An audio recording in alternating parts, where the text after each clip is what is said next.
তো হ্যালো বন্ধুরা, welcome to my YouTube channel Bikash TC mobile repairing. তো দেখতে পাচ্ছেন আমার কাছে একটা ফোন আসছে। তো ফোনটা আমার কাছে একটা কাস্টমার নিয়ে আসছে। তো ফোনটা এক দোকানে দিয়েছে, তো দোকানটাতে দিয়েছে। তো দোকানের বলছে যে ফোনটা নাকি চার্জিং প্রবলেম। তো সে বলে ফোনটা দিয়েছে একটা শপে। তো শপে দেওয়ার পর সে চেক করছে চেক করার পর তারপরে জানি না কি হয়েছে। তারপরে সেটটা রিটার্ন করে দিয়েছে। তো রিটার্ন করছে, তো সেটটা আমার কাছে আজকে দুপুরবেলা আসে। তো সেটটা আসার পর আমি সেটটা খুললাম। খোলার পর দেখি যে ফোনটা কাস্টমার বললো যে ফোনটা চার্জ নেয় না। তো ফোনটা শুধু এই প্রবলেমটাই বলছে যে চার্জ নেয় না। তারপর আমি সব কিছু চেক করে দেখলাম ব্যাটারিতে কোনো চার্জ ছিল না। তারপরে আমি ফোনটা খুললাম। তো আপনাদেরকে খোলা একবার দেখাই দিচ্ছি। ফোনটা আমি সব কিছু খুলে নেওয়ার পর খুলে নিয়েছি। খুলে নেওয়ার পর তখন আমি চেক করলাম। চেক করার পর ফোনটা দেখতে পাচ্ছি যে ফোনটাতে প্রবলেম যেটা সেটা র্যামের থেকে প্রবলেমটা। তো পোকো X3 প্রো, এমনি পোকো যতগুলো ফোন আছে বা MI, রেডমি, ওয়ানপ্লাস এগুলো ফোনের হচ্ছে র্যাম এবং সিপিইউতে প্রবলেম হয়। তো ওটা স্বাভাবিক হয়। তো এই ফোনগুলোতে হয় কারণ র্যাম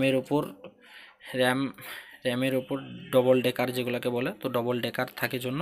তো দেখতে পাচ্ছেন। তারপর আমি ফোনটা ডায়াগনোসিস করলাম। তো ফোনটা সব কিছু ঠিক আছে, কিন্তু চার্জ হচ্ছে না এবং কোনো কিছু রেসপন্স দিচ্ছে না। তো তারপর আমি ফোনটা খোলার পর ফোনটাতে এইখান থেকে আমি স্টানসিলটা কেটে আমি একটু চেক করলাম। চেক করার পর দেখতেছি যে র্যাম নট ওয়ার্কিং, ডেড অবস্থায় ফোনটা। কিন্তু কাস্টমার বলছে যে কাস্টমারের চার্জিং প্রবলেম হচ্ছে বা চার্জ হচ্ছে না। তারপরে আমি ফোনটা খুললাম। খোলার পর আমি এটাকে স্টানসিলটা হালকা করে কেটে দেওয়ার পর র্যামটাকে বার করলাম। র্যামটাকে বার করার পর রিভলিং করলাম। রিভলিং করার পর আমি আবার ইনস্টলেশন করলাম। ইনস্টলেশন করার পর 100% আমার সেটটা খুলে গেছে। দেখতে পাচ্ছেন খুব সুন্দর করে রিভলিংটা করলাম। তো রিভলিং করার পর 100% আমার সেটটা অন হয়ে গেছে। তো এখন অন করে আপনাদেরকে দেখাবো। তো ভিডিওটা শেষ পর্যন্ত দেখবেন। চ্যানেলে যারা নতুন সাবস্ক্রাইব করবেন, লাইক করবেন, শেয়ার করবেন। তো তখন ফোনটা বন্ধুরা চার্জ হচ্ছে না। তো এখন আমি এই যে ডাটা কেবলটা আমি ধরে আছি, এই যে ডাটা কেবলটা দেখতে পাচ্ছেন। তো ডাটা কেবলটা আমি এখন এখানে ইনসাইড করব। ইনসাইড করে দেখব যে চার্জ হচ্ছে কি হচ্ছে না। তো আপনারা ভিডিওটা শেষ পর্যন্ত দেখবেন। চ্যানেলে যারা নতুন সাবস্ক্রাইব করবেন, লাইক করবেন, শেয়ার করবেন। তো এই যে ডাটা কেবলটা লাগালাম। এখন দেখতে পাচ্ছেন ফোনটা চার্জ হচ্ছে। এই যে ডাটা কেবল লাগানো আছে। তো লাইভ দেখাচ্ছি। অনেক আমাকে কমেন্ট করে যে দাদা রিভলিং করার পর দেখার সময় পাও না নাকি, না দেখাচ্ছ না, না শুধু বলতেছো। তো দেখতে পাচ্ছেন আগে ফোনটা আমার চার্জ ছিল না বা চার্জ হচ্ছে না, অন হচ্ছে না। তো এখন 2% চার্জ, তো এটা চার্জিং নিচ্ছে। ঠিক আছে, আমাদের ফোনটা একদম অলরেডি ওকে আছে। তো ফোনটা আমি এখন পাওয়ার কিটা খুলে দেখাবো না, কারণ আমাকে আবার ফিক্স করতে হবে।